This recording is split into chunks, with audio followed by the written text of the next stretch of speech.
Blessed morning mga kapatid and welcome back again to our daily verse vlog. And I want to share the verse 2 Corinto chapter 9 verse 8. Sabi niya dito, magagawa ng Diyos na pasaganahin kayo sa lahat ng bagay at higit pa sa inyong mga pangangailangan upang sumagana kayo para sa mabubuting gawa. Ang Diyos po ay walang imposible po sa Kanya. And either the Jeremiah 32 verse 27, wala pong mahirap sa Kanya.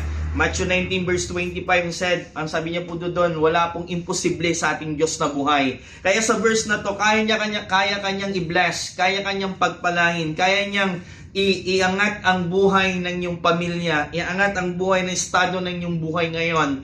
Pero ang gusto ng Diyos, nawa kapag pinagpala ka niya, nawa kapag inangat na ng Diyos yung buhay mo, yung career mo, yung negosyo mo, yung estado ng buhay mo kapatid, nawa yung kadugtong nito yung magawa natin. May challenge po dito upang sumagana kayo para sa mabubuting gawa. Nawa mong kalimutan po that God bless you na pag pinagpala ka niya na inangat niya na yung buhay mo, nawa po ay huwag mong kalimutan na gumawa ng mabuti din.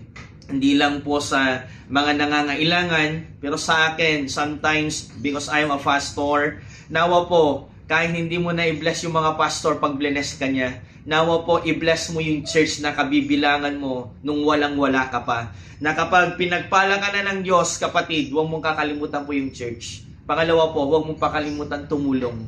Pangatlo po, huwag mong ipagkait sa iba kung paano ka natatamasa mo yung higit pa, nang sabi niya dito, higit pa sa mga pangangailangan mo. Kapatid, wala pong imposible kay Lord. Pero mangako ka sa oras na to, na kapag pinagpala ka ng Diyos, kapatid, nawa po ay huwag mong kalimutan pong gumawa ng mabubuting gawa. Hindi lang po sa church, hindi lang sa mga pastors, sa mga mahihirap. Bagkus kapatid, every time na pinagpapala ka ng Diyos, God remind you, siya po ang may akda or siya yung author, kaya ka pinagpala. Yung kapatid, hanggang dito na lang. See you next verse and don't forget to share, subscribe, and follow my page. Nawa po kapatid, may natutunan ka. Just follow and share.